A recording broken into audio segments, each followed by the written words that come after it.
Excellence, aujourd'hui le Liban, on dit qu'il est occupé parfois. Et on passe par des moments extrêmement durs. On sait que notre peuple émigre en masse. Et on sait qu'il y a récemment, notamment à travers vous-même, des attaques contre le cœur du Liban, qui est notre patriarcat maronite, Telke. Est-ce que vous pensez, et comment, est-ce qu'on va pouvoir faire face à tout cela?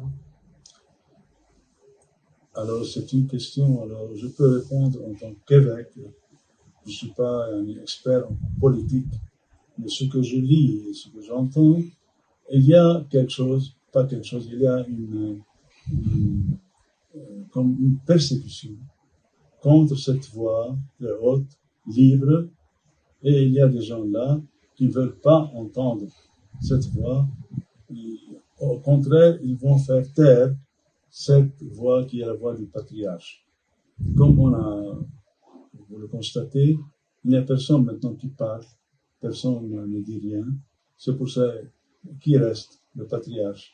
C'est le dernier fief, on peut dire, pour la souveraineté du Liban, pour la liberté du Liban, pour la liberté, pour la vie commune entre les confessions au Liban. Et nous sommes attachés à ça jusqu'à la fin.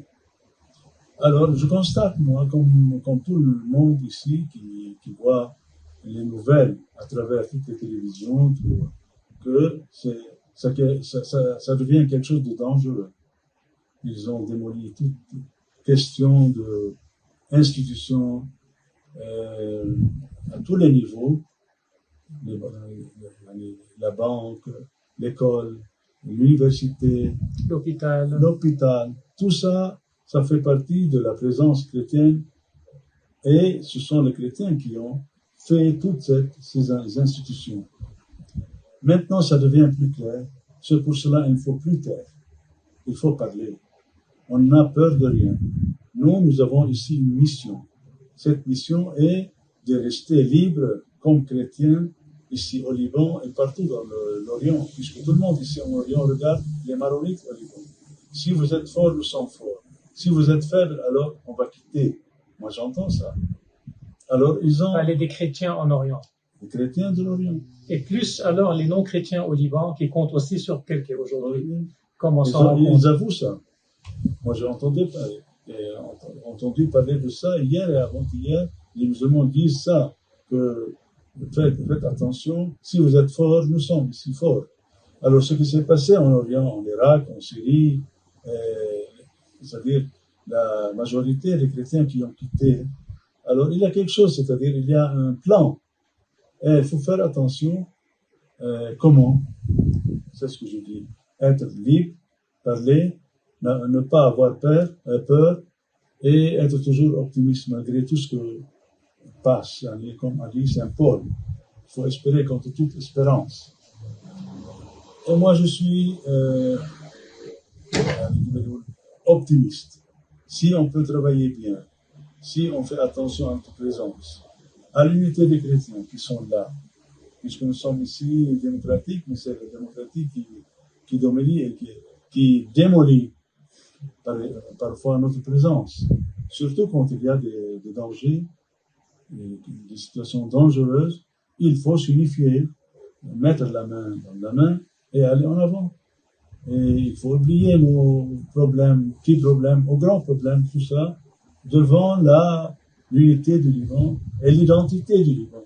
Et la présence des chrétiens, que nous ne demandons pas de faire un pays chrétien, un pays avec les musulmans et les druzes et tout ça. Et ça, c'est une responsabilité pour nous. Le pays de la diversité, donc, repose aujourd'hui sur quelqu'un. C'est quelqu'un qui va assurer cette diversité. Comme vous avez entendu, dans ma situation actuelle, il ne reste que et quelques musulmans et les chrétiens qui sont avec cette cause qui n'acceptent pas ce qui s'est passé avec moi. Et donc on peut dire que notre chance aujourd'hui de nous en sortir contre cette occupation, cette agression et ce plan d'extermination, c'est, comme vous avez dit, c'est de ne pas avoir peur, de dire les choses à voix haute et que Keke continue à dénoncer jusqu'au bout et à représenter finalement tous les gens qui sont révoltés aujourd'hui. Et n'oubliez pas que nous avons résisté ici depuis 1600 ans. 1600 ans que nous résistons. Depuis 682, avec le premier patriarche Jean Maron, jusqu'à maintenant, nous avons été toujours persécutés.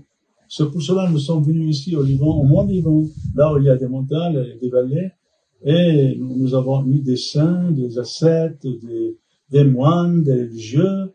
C'est pas la première fois. Et eux, ils veulent nous, je sais pas, que nous laissions ce pays pour les laisser aller à émigrer.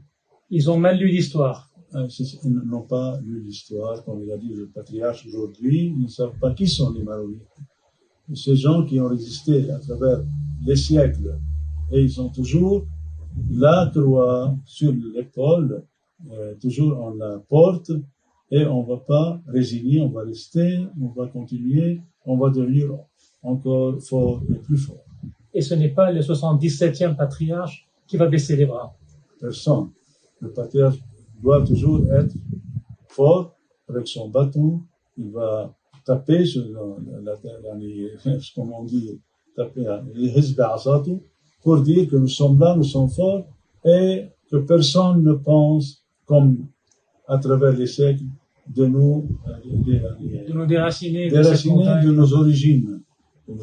La montagne de nos cèdres. Hein? Excellence, je vous remercie pour cette entrevue. Merci pour ces paroles fortes pour tous nos lecteurs francophones à ici Beyrouth.